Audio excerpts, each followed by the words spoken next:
Hi friends, अभिमान academy एक बार फिर से आपका स्वागत है। और आप कहेंगे सर रोजाना आप पहले छोटे छोटे सवाल पढ़ाते हैं और फिर आप डेली एनसीईआरटी के बड़े बड़े क्वेश्चनों की तरफ लेकर जाते हैं। भाई ऐसा तो करना ही पड़ता है, क्योंकि बच्चे क्या करते हैं, जो ट्रिकी मैथ, जिनको मैथ नहीं आता वो छोटे छोटे सवालों की तरफ भागते हैं, और जो बड़े सवाल है उनको एग्जाम में कौन करके आएगा। देखिए 30 क्वेश्चन आते हैं।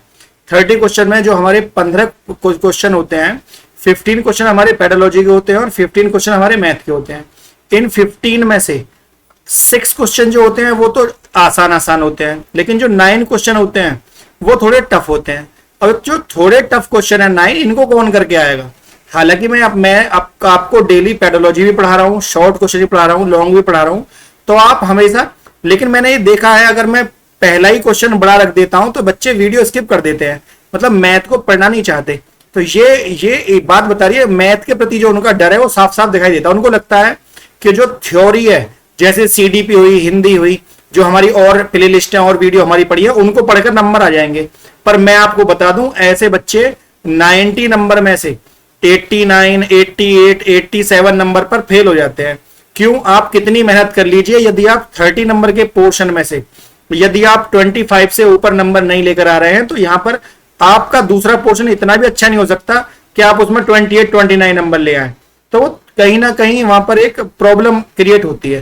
तो आप सभी तरह के क्वेश्चन को पढ़ा करिए। शुरुआत करते हैं आज के क्वेश्चन की। दो सहअभाज्य संख्याएं क्या होती हैं? देखिए, सहअभाज्य को इंग्लिश में कहते हैं कोप्राइम। कोप्राइम का नंबर का मतलब क्या है, या सहअभाज्य का मतलब क्या है? सहअभाज्य वो संख्या होती हैं जो स्वयं से कटती हैं, जो स्वयं से कटती हैं। ठीक, स्वयं से कटती है, या आपस में, या दो लगातार नंबर। दो लगातार नंबर का क्या मतलब है? यहां पर दो लगातार का मतलब है क्रमिक नंबर। क्रमिक का मतलब है 1 के बाद 2, 2 के बाद 3, 3 के बाद 4, 4 के बाद 5, या 21 के बाद 22, या 97 के बाद 98। तो ये दो सहअभाज्य संख्या है, क्योंकि ये कभी भी आपस में कट नहीं सकती। 3 4 से नहीं कटेगी, 2 3 से नहीं कटेगी, 1 2 से। तो जो दो लगातार नंबर जो होते हैं वो सहअभाज्य संख्याएं होती हैं। तो दो क्रमिक संख्याएं सहअभाज्य संख्या कहलाती हैं। जो संख्या स्वयं से कटती हो, जैसे कि मैं कहूं 37 अभाज्य संख्या है। हाँ, अभाज्य संख्या है क्योंकि स्वयं से कटती है। अच्छा, जो संख्या 1 से विभाजित होती है वो भी सहअभाज्य, परिभाषा में दिया गया है। जो संख्या 1 से कटती है वो भी सहअभाज्य, क्योंकि 1 से तो सभी नंबर कट जाते हैं। लेकिन दो सहअभाज्य की बात करी गई थी। दो सहअभाज्य संख्याओं में देखिए, मैं आपको यहां पर दो सहअभाज्य संख्या लिख देता हूं। सपोज करिए मैंने लिख दिया 7 और 5। ठीक, ये दोनों संख्या सहअभाज्य हैं, किसी से नहीं कटती। अब आप कहेंगे सर 5 तो 5 से कट जाती है, 7 7 से कट जाती है। तो मैंने लिख रखा है जो स्वयं से कटती है। और जिसमें कुछ भी कॉमन नहीं होता, उसमें क्या कॉमन होता है? उसमें 1 कॉमन होता है। तो यही पूछ रहा है, दो सहअभाज्य संख्याओं का में से क्या है? उनमें हमेशा जो एचसीएफ होगा वो 1 होगा, मतलब जिसमें कुछ भी कॉमन नहीं है। सपोज करिए मैंने यहां पर दो नंबर लिख दिए, 37 और 41। ये दोनों नंबर अलग अलग है, सहअभाज्य नहीं है, पर मैंने फिर भी रख दिए, है ना। अब आप सोचिए, दोनों संख्या सहअभाज्य हैं, आपस में कट भी नहीं है, तो इन दोनों में क्या कॉमन होगा? कोई भी संख्या जो सहअभाज्य है या सहअभाज्य नहीं भी है, उनमें हमेशा, जिसमें कुछ भी कॉमन नहीं है उसमें हमेशा 1 कॉमन होता है, क्योंकि जो 1 होता है, तो 1 तो सभी से कट ही जाता है। ठीक है, तो यहां पर आंसर हमारा हो जाएगा 1। अगले क्वेश्चन की ओर चलते हैं। निम्न में से कौन सी विधि देखो और सुनो और समझो का सिद्धांत पर आधारित है? देखो, सुनो और समझो। देखिए, प्रदर्शन विधि होती है। प्रदर्शन विधि कैसे? जैसे मैंने अभी आपको क्वेश्चन समझाया, तो मैंने क्या करा, क्वेश्चन को मैंने आपके सामने प्रेजेंट करा, प्रदर्शन करा क्वेश्चन का, तो आपने देखा, सुना और समझा। तो ये प्रदर्शन विधि है, इसी को देखो सुनो समझो। ये पेडोलॉजी का क्वेश्चन आ गया है। अब एक बहुत अच्छा क्वेश्चन देखिए, एक व्यक्ति जो है वो बस में बैठकर गया, और बस में बैठकर कैसे गया कि यदि किसी बस की चाल उसकी सामान्य चाल से 5 किलोमीटर प्रति घंटा अधिक कर दी जाए और 300 किलोमीटर की यात्रा तय करनी हो तो 2 घंटे कम समय लगेंगे। मान लो बस पहले जा रही थी x से, अब मैंने बस की स्पीड बढ़ा दी 5, तो बस की स्पीड अब कितनी होगी? x + 5 होगी बस की स्पीड। पहले बस की स्पीड x थी, अब कितनी हो गई है? x + 5। तो ऐसा करने से 2 घंटे कम लगेंगे। कितने किलोमीटर में? 300। तो बस की सामान्य चाल पूछिए। देखिए, पहले मैं आपको इस सवाल की ट्रिक बता देता हूं। ट्रिक यह है, सपोज करिए आपको जाना है 300 किलोमीटर। सपोज क्या करिए, दे रखा है क्वेश्चन में, ये दे रखा 300 किलोमीटर। पहले आपकी चाल थी x, अब आपकी चाल है x + 5, क्योंकि आपने चाल को बढ़ा दिया। मैं जिन बच्चों को नहीं पता मैं उन्हें बता दूं कि जो समय होता है समय बराबर होता है दूरी बटे चाल। समय बराबर होता है दूरी, मैं देखिए बिल्कुल आपको एनसीईआरटी की तरह पढ़ा रहा हूं कॉन्सेप्ट से। समय बराबर होता है दूरी बटे चाल। अब 300 किलोमीटर की यात्रा पहले बस चल रही थी एक्स की चाल से, लेकिन अब बस ने अपनी चाल कितनी बढ़ा दी, 5 किलोमीटर प्रति घंटा। और ऐसा करने से इस वाली चाल में और इस वाली चाल में जो अंतर आ गया है ना, वो अंतर आ गया 2 घंटे का। 2 घंटे का अंतर आ गया। अब आप कहेंगे सर यहां क्रॉस मल्टीप्लाई कर लें या और कौन सा तरीका है। देखिए मैं आपको ट्रिक बताता हूं, आप इनमें से कोई भी ऑप्शन उठाकर रख लीजिए जिसको घटाकर इसको सॉल्व करके और इसको सॉल्व करके 2 आ जाए। जैसे कि मैंने ऑप्शन उठाया 25, तो अगर मैं यहां पर 25 रखूंगा तो 25 और 5 कितना हो जाएगा 30, और ऊपर आ जाएगा 300। इसी तरह से यहां पर x की वैल्यू कितनी आ जाएगी 25 इज कॉस टू 2। 300 से 30 से 300 कितनी बार कटा 100 बार, और 25 से 300 कितनी बार कटा 8 बार, है ना, ये कटा 10 बार। ये आपका कट गया 10 बार और ये आपका कट गया 8 बार। तो 10 में से 8 के तो कितने बचे 2। तो देखिए 10 में से 8 के तो 2 बच गए। तो ये 300 है, 30 से 10 बार कटेगा, तो 10 में से 8 के 2, इसका मतलब है 2 घंटे का अंतर आपका यहां पर आ गया सीधा सीधा। इस तरह के अगर आपको और भी क्वेश्चन करने हो तो मैं आपको बताऊं, देखिए इस सवाल को सॉल्व करने का एक तरीका और हो सकता है। वो तरीका क्या है सर, वो तरीका ये है कि आपने यहां पर लिखा था 300, क्योंकि पहले चाल क्या थी, पहले चाल थी x, और फिर हमने चाल बढ़ा दी x+2, और इन दोनों का जो अंतर है वो 2 है। तो आप चाहो तो यहां पर 300 को बाहर कॉमन ले सकते थे, यहां पर आ जाता x+2 -1/x बराबर 2। अब x+2 -1/x और 2/300, इसको आप 1/150 करते। तो देखिए यहां पर भी आप क्रॉस मल्टीप्लाई करते, मतलब x माइनस x की मल्टीप्लाई 1 में करते, और यहां पर करते x-2, ये दोनों कट जाते और यहां पर आता x² + 2x is cos two 150। इसकी मल्टीप्लाई इसमें क्रॉस मल्टीप्लाई करते तब आपकी x की वैल्यू यहां पर कितनी आ जाती, 25 आ जाती। तो इस तरह से भी आप इसको बेस से भी कर सकते थे, लेकिन अच्छा तरीका वही था जो पिछले वाले क्वेश्चन में आपने देखा था। ठीक है, वो ज्यादा अच्छा क्वेश्चन था, तरीका था। यदि किसी वर्ग के विकर्ण को दुगना कर दिया जाए तो उसका क्षेत्रफल कितना हो जाएगा। देखिए यदि कोई वर्ग है, मैं आपको बहुत अच्छा तरीका बताता हूं। यदि कोई वर्ग है, इसका विकर्ण, देखिए पहले हमारा क्षेत्रफल ये है। यदि आप वर्ग का विकर्ण दुगना कर रहे हैं, आपने वर्ग का विकर्ण पहले इतना था, इसको दुगना कर दिया। अब मैं इस वर्ग के विकर्ण पर कोई वो बनाऊं, स्क्वायर, कोई वर्ग बनाऊं, तो उसका क्षेत्रफल क्या होगा। अब आप ध्यान से देखिए, अगर आप ध्यान से देखोगे तो इस लाइन को मैं ऐसे भी कर देता हूं इधर को। अब आप देखो ये एक हिस्सा है, तो ऐसे ऐसे 1 2 3 4, तो ये कितने गुना बढ़ गया, ये बढ़ गया 4 गुना। बड़ा कॉन्सेप्ट बड़ा क्लियर है, 4 गुना बढ़ जाएगा, है ना। वैसे मैं आपको बात बता दूं, वर्ग का जो विकर्ण होता है वो होता है √2a, है ना, √2a। और √2a में जब आप भुजा निकालोगे तो a² इससे काट दोगे तो ये इसमें 2 की मल्टीप्लाई करोगे, रूट तो स्क्वायर से कट जाएगा, 2 दूनी 4 आ जाएगा। वैसे भी यहां पर 4 गुना ही आना है, आंसर आ जाएगा यहां पर 4 गुना। आप समझ रहे हैं मेरी बात को। अगला क्वेश्चन देखते हैं। जब राजन के सामने कार्तिक, देखिए ये पेडोलॉजी का क्वेश्चन है, आसान क्वेश्चन है, इसे हम बाद में करेंगे। पहले हम आज के अच्छे अच्छे सवालों को उठा लेते हैं ताकि आपको क्वेश्चन को समझने में परेशानी ना हो।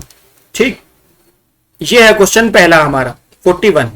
अब क्वेश्चन क्या कहता है, 3 पेंसिल और 2 पेन, मतलब 3 तो हमारे पास है पेन और 2 है हमारे पास पेंसिल, ठीक, और 4 है हमारे पास इरेजर, 4 है हमारे पास रबड़, और ये है 92 रुपए के, 92 रुपए के हैं। हमारे पास 8 पेंसिल और 16 रबड़ भी हैं। हमारे पास 8 तो हैं पेंसिल और हमारे पास कितनी है 16 इरेजर है। 16 इरेजर मतलब रबड़ इरेजर, ये वाली है ना, ये हमारे पास है कितने रुपए के, ये हैं 68 रुपए के। अब आप बताइए 24 पेन कितने के। देखिए बहुत अच्छा तरीका बताता हूं मैं आपको। 2 पेंसिल और 4 रबड़ कितने की थी, 2 पेंसिल और 4 रबड़ थी 92 की। यदि मैं 2 में 4 की गुणा करूं तो कितना आ जाएगा 8। यदि मैं 2 में 4 की गुणा करूं तो कितना आ जाएगा 8 पेंसिल हो जाएंगी हमारी। यदि मैं 4 में 4 की मल्टीप्लाई करूं तो कितना आ जाएगा 16 हमारी रबड़ आ जाएंगी, रबड़ मतलब इरेजर, है ना। अब मेरे पास 8 पेंसिल है और 16 रबड़ है, इसमें भी 4 की मल्टीप्लाई कर दूं, 4 दूनी 8, है ना। 4 की मल्टीप्लाई यदि हम इसमें करते हैं 4 दूनी 8 और 4 नाम 36, यहां पर आ गया। इसका मतलब है 8 पेंसिल और 16 रबड़, इसके ऊपर वाले के हिसाब से 368 के है। अगर मैं इन्हें काट दूं तो इसका मतलब है बाकी 68 में से 368 गए, इसका मतलब है बाकी जो पैसे हैं वो किसके हैं 300 रुपए। उसके आपने पेन लिए, पेन आपने कितने कितने लिए होंगे, तो आप इसमें 4 की मल्टीप्लाई कर दीजिए, क्योंकि आपने 4 की मल्टीप्लाई यहां भी करिए यहां भी करिए। तो कितना हो गया, 3 चौक 12। अब 12 जो है वो 300 रुपए के हैं। 12 पेन कितने रुपए के हैं, 300 के। आपसे पूछे हैं 24 पेन, तो 24 पेन जो है वो आपके हो जाएंगे 300 दूनी 600 रुपए के आंसर। देखिए, अगर जिन बच्चों का मैथ थोड़ा कमजोर है, इस वीडियो को थोड़ा सा पॉज करके धीरे धीरे आप दोबारा देखिए, आपको समझ में आ जाएगा। मैंने समीकरण 1 में दो की गुणा इसलिए करी, इस वाली समीकरण के बराबर बनाने के लिए, और फिर मैंने दोनों को काट दिया और इसको घटा दिया। मेरे पास जब इसमें 4 की मल्टीप्लाई हुई, इसमें 4 की मल्टीप्लाई हुई, तो इसमें भी 4 की मल्टीप्लाई होती। मेरे पास 12 पेन की वैल्यू आ गई, मैंने 24 की निकाल ली। इस तरीके से इस क्वेश्चन को किया गया है। एक बच्चा क्या करता है, 240 अंकों की एक परीक्षा देता है और उसको 52 अंक मिले, तो अगर हम इसे संगत कोण में पूछें, मतलब 360 डिग्री के हिसाब से पूछें, तो कितने डिग्री का कोण बनेगा इन नंबरों का। तो मैं आपको एक जुगाड़ बताता हूं, एक तरीका बताता हूं, एक ट्रिक बताता हूं। जब भी आपसे परसेंट पूछे या जब भी आपसे किसी भी क्वेश्चन का डिग्री में पूछे, तो उसका एक तरीका होता है। देखिए, बच्चा लेकर आया 52 मार्क्स, कितने में से लेकर आया, 20 to 40 में से। अगर आपसे परसेंट पूछे तो आप यहां पर गुणा 100 कर देना, परसेंट निकली आएगी। लेकिन यदि आपसे परसेंट पूछ रहा है, डिग्री पूछ रहा है, तो आप 52 मार्क लेकर आया वो 240 में से। आपसे अगर डिग्री पूछा है तो आप 360 में से बताओगे। क्यों? क्योंकि 90 90 90 90 कोई भी कोण 360 डिग्री में, कोई भी राउंड 360 डिग्री में से ही होता है। तो कोण पूछे तो 360 में, और परसेंटेज पूछे तो 100 गुणा 100 करना। लेकिन फिलहाल हमसे ये नहीं पूछा है परसेंटेज, फिलहाल हमसे ये पूछा है ना, डिग्री पूछी है। तो कैसे करेंगे इसको, 12 दूनी 24, 12 तिया 36, 0 से 0 कट गई। ठीक, 3 बार कट गया, 3 से ही कट जाएगा, है ना। इसको आप 12 दूनी 24, 2 बार कट गया, और 12 तिया 36, ये कट गया 3 बार, है ना। 12 3 36, 12 2 जा 24, 2 से कितनी बार कटेगा, 26 बार, और 26 3 जा 26 तिया कितने हो गए, 78। तो यहां पर हमारा इतने डिग्री का कोण बनेगा, 78 डिग्री का। बी यहां पर हमारा आंसर हो गया। देखिए, बहुत कुछ नहीं था, बहुत छोटी चीज थी सवाल में, लेकिन एग्जाम में देखने में बड़ी लगती है। 1 से 10 तक की सभी प्राकृतिक संख्याओं को विभाजित होने वाली सबसे छोटी संख्या। देखिए, जब भी आपसे इस तरह की संख्या पूछे, सभी प्राकृतिक संख्याओं से कटने वाली, 1 से लेकर 10 तक का पूछा है वो, डॉट डॉट डॉट 10 तक। तो जब भी आपसे इस तरह का सवाल पूछे, तो मैं आपको एक बात बता दूं, 1 से लेकर जब आप 10 तक जोड़ोगे, ऐसे करके जब आप जोड़ोगे 9 10, है ना, कभी भी आपसे जोड़ भी पूछ सकता है। इनका जोड़ होता है 55। कितना होता है, 55 होता है इनका जोड़। और यदि आपसे पूछे इनका मतलब सबसे छोटी, तो जब भी आपसे सबसे छोटी पूछे तो आप एलसीएम निकाल देना। जब आप यहां पर 1 2 3 4 लिखकर ऐसे करके एलसीएम निकालोगे, तो एलसीएम कितना निकल आएगा, ये निकल आएगा 2520। अब आप देखेंगे 2520 में से इनसे कौन सी संख्या कट रही है ना। जब आप 1 से लेकर 10 तक की संख्याओं का एलसीएम निकालेंगे, जिन बच्चों को एलसीएम निकालना वो हमारी पिछली वीडियो जाकर देखें, एलसीएम निकालना उनको आ जाएगा। ठीक है, तो आप क्या करेंगे, 2520 है, 2520 से हमारी ये 2520 में अगर हम 2 की गुणा कर दें तो कितना आ जाएगा, 5040। तो ऑफकोर्स हमारा आंसर हो जाएगा यहाँ पर सी। इसमें कोई परेशानी नहीं है, आपसे कुछ नहीं पूछा, 1 से 10 तक का एलसीएम निकालकर काटने के लिए कह रहा है वो। अगला क्वेश्चन हो जाएगा हमारा कि इनमें से कौन से नंबर का में से क्या है, हमसे में से पूछा गया है। ठीक है, हमसे में से पूछा है 14/33, और हमसे पूछा है 21/22, 21/22, और हमसे पूछा है 42/55, है ना। हमसे इस तरह से एलसीएम पूछा गया है। तो जब आप इस तरह से एलसीएम निकालेंगे, देखिए हमसे इस क्वेश्चन में क्या पूछा गया है, हमसे पूछा गया है में से निकालने के लिए। तो में से निकालने का एक तरीका होता है भिन्नों का।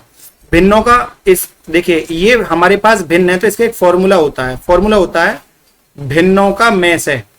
भिन्नों के में से का फॉर्मूला क्या है, वो है अंशों का में से, अंशों का HCF में से बटे हरों का ले से। ये फॉर्मूला होता है अंशों का में से बटे हरों का ले से। अब अंशों का में से और हरों का ले से कैसे निकालेंगे, इन तीनों का में से निकालिए, तीनों संख्या किससे कट रही है। ठीक है, अगर आप देख रहे होंगे तो 21 से तो ये नहीं कट रही, तो ये तो ऑप्शन हो नहीं सकता। 3 से 14 नहीं कटेगी, ये भी आंसर नहीं है। 42 से तीनों नहीं कटेंगी, ये भी नहीं है। 7 से कट जाएंगी, 7 दूनी 14, 7 तिया 21, 7 छिंग 42। इसका मतलब है 14, 21 और 42 का में से तो होगा 7, और 33, 22 और 55 का एलसीएम जो होगा वो होगा 330। और बड़ा आसानी से बिना सॉल्व करे हमारे पास आंसर आ जाएगा ए ऑप्शन। देखिए बहुत ट्रिक से मैं आपको पढ़ा रहा हूं। देख बहुत अच्छा क्वेश्चन आया है। क्वेश्चन है 2003 का पहला दिन बुधवार है, तो 2005 का अंतिम दिन कौन सा होगा। एक इसी क्वेश्चन से मैं आपको पूरी रीजनिंग समझा दूंगा क्या है। देखिए मैं आपको बताऊं, सपोज करिए कि हम ये सोचकर चलते हैं कि आज जो है हमारे पास 10 अप्रैल है, सोच करके चलते हैं 10 अप्रैल है ही, ठीक, 10 अप्रैल 2024 है आज, ठीक।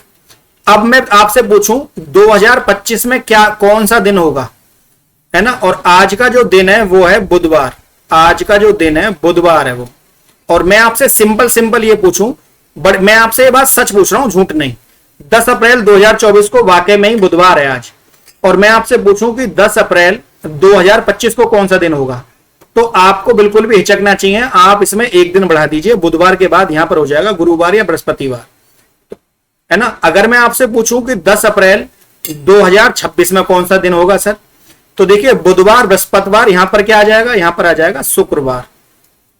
ये अब मैं आपसे पूछूं कि सर 10 अप्रैल 2027 में कौन सा दिन होगा, 27 में शुक्रवार के बाद क्या आ जाएगा, शनिवार। देखिए लेकिन ये लीप ईयर वाला डेट नहीं होना चाहिए। इस 2024 के साथ क्या प्रॉब्लम थी, 2024 की फरवरी निकल चुकी, ये फरवरी के बाद की डेट दी है इन्होंने, है ना, 10 अप्रैल दी है, लेकिन जब हम निकालेंगे 10 अप्रैल 2028 तो आप गलती से इसमें एक मत जोड़ देना कि सर बुधवार के बाद बृहस्पतिवार आया, बृहस्पति के बाद शुक्र आया, शुक्र के बाद शनिवार आया, शनिवार के बाद तो रविवार आता, नहीं, रविवार को छोड़ दीजिए, एक दिन आगे बढ़ जाइए, शनिवार के बाद आता तो रविवार, लेकिन रविवार की जगह अब क्या आ जाएगा, सोमवार। ऐसा मैंने क्यों किया, 10 अप्रैल 2028 का सोमवार होगा, ऐसा मैंने इसलिए किया क्योंकि यहां पर इस 2028 लीप ईयर है, और लीप ईयर में फरवरी 29 की होती है, लेकिन ये जो डेट थी इसमें 2 क्यों नहीं जोड़े सर, इसमें इसलिए नहीं जोड़े क्योंकि इसमें फरवरी निकल चुकी थी। अब आप आइए अपने इस वाले क्वेश्चन पर, 2003 का पहला दिन बुधवार है, अब देखिए 2003 का पहला दिन बुधवार है, तो 2004 का पहला दिन क्या होगा, वो होगा बृहस्पतिवार। क्या हम सही कह रहे हैं, नहीं सही नहीं कह रहे, क्यों, क्योंकि 2004 लीप ईयर है ना। मैं इस बात को थोड़ा सा यहां से मैं इसको रफ कर देता हूं ताकि आपको इस क्वेश्चन को समझने में थोड़ी सी आसानी रहे। देखिए अब मैं दोबारा से यहां पर लिखकर आपको बताता हूं मैं क्या बोलना चाह रहा हूं। देखिए 2003 है, 2003 में हमको क्या दिन दे रखा है, बुधवार, बुधवार लिख देते हैं। 2004 लीप ईयर है, तो यहां बुधवार के बाद बृहस्पतिवार नहीं होगा, यहां सीधा शुक्रवार आ जाएगा, क्यों, क्योंकि ये लीप ईयर है, लीप ईयर में 2 दिन जोड़ते हैं, यहां पर हो जाएगा शुक्रवार, ठीक, फ्राइडे।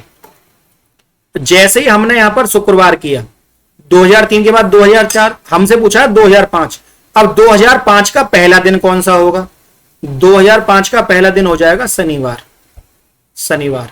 तो बुधवार के बाद बृहस्पति आता, लेकिन आया क्या, शुक्र, क्योंकि 2004 लीप ईयर था। 4 के बाद 5 आई, 5 में क्या आ गया, शनिवार। अब 5 में शनिवार आया, पहला दिन, फर्स्ट, मतलब 1 जनवरी को। मैं आपको बता दूं किसी भी कैलेंडर का जो पहला दिन होता है वही लास्ट का दिन भी होता है। इसका मतलब है अगर 1 जनवरी को शनिवार है तो 31 दिसंबर को भी शनिवार ही होगा। आंसर हो गया आपका शनिवार। 31 2005 का अंतिम दिन भी शनिवार होगा। आंसर हो गया आपका डी। इस तरह से इन क्वेश्चनों को हम सॉल्व करते हैं, ठीक। अब चलते हैं अपने अगले क्वेश्चन पर जो कि पेडोलॉजी का है। जब राजन के सामने वार्षिक समस्याएं लाती है तो पूछता है मैं जमा करूं या घटा, मैं गुणा करूं या भाग। इस तरह के प्रश्न बताते हैं कि मतलब राजन ने पूछा वर्तिका से कि मैं जोड़ूं या घटाऊं, या मैं गुणा करूं या भाग करूं, तो बताओ उसे क्या परेशानी है। राजन को जोड़ गुणा नहीं कर सकता, या राजन को भाषा समझने में कठिनाई है, कक्षा में बाधा डालने का अवसर खोजता है राजन, या संख्या संक्रियाओं को नहीं समझता। देखिए राजन भाषा समझने में कठिनाई हो रही है उसको। अगर वो भाषा को समझ जाता है, अगर वो पूछ रहा है तो इसका मतलब है कर तो वो देगा चारों चीजें, लेकिन उसको सवाल समझ में नहीं आया, उसको भाषा समझने में परेशानी हुई। तो भाषा समझने, यहां पर पेडोलॉजी का क्वेश्चन था, आंसर हो गया हमारा बी। उम्मीद है आज की वीडियो आपको अच्छी लगी हुई। तो वीडियो अगर आपको अच्छी लगी तो वीडियो को लाइक, शेयर और चैनल को सब्सक्राइब करना ना भूलें। आज के लिए इतना ही। जय हिंद, जय भारत।